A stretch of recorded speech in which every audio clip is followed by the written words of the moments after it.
గోలపాలెం నుంచి వచ్చాము. ఈవిడ మా భార్య. అయితే ఈవిడికి ఫిష్లు వచ్చాయి. వారానికి 2 సార్లు, నెలలో 3-4 సార్లు అలాగ వచ్చాయి. అయితే ఎన్నో చోట్ల తిరిగాం, ఎన్నో మంది రావడం, ఎంత డబ్బు ఖర్చు అయినా ఎక్కడ తగ్గలేదు. అయితే మా చుట్టాలు రిలేటివ్స్ చెప్పారు, అయ్యగారు పాపం చెప్తే బాగా తగ్గుతుందని. ఇక్కడికి వచ్చాము.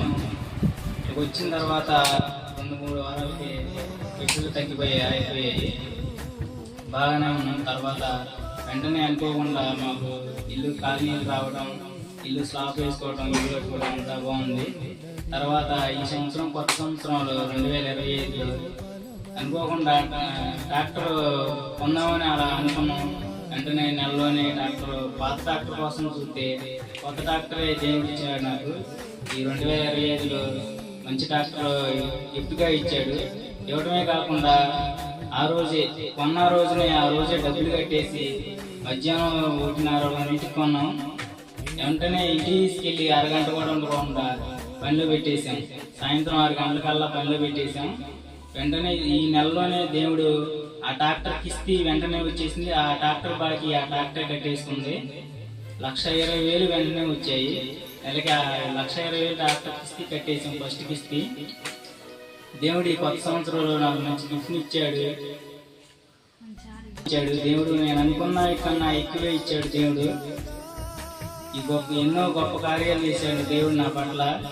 అనుకోకుండానే అన్ని సడన్ గా అన్ని అలా జరిగిపోయాయి. దేవుడు నా జీవితంలో ఎన్నో గొప్ప మేలు చేశాడు. దేవుడు ఇలాగే ఇంకా ఎన్నో గొప్ప కార్యాలు మా కుటుంబంలో చేయాలని దేవుని కోరుకుంటూ ఈ చిన్న సాక్ష్యం దేవుడు దీవించిన పిడుసుల నుండి బిడ్డని దేవుడు విడిపించాడు. ఎన్ని సంవత్సరాలమ్మా?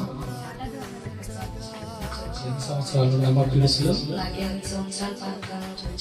8 సంవత్సరాల పాపకాల నుండి ఈ అమ్మాయి పిడుసులతో బాధపడుతుంది. మన దగ్గరికి వచ్చిన తర్వాత, మన ప్రేయర్ చేసిన తర్వాత దేవుడు మహాకృపను బట్టి ఆ పిడుసుల నుండి దేవుడు విడిపించి చక్కని ఆరోగ్యాన్ని దేవుడు కలుగజేశాడు. అలాగే తాత విషయంలో కూడా దేవుడు మంచి కార్యం చేశాడు. ఒక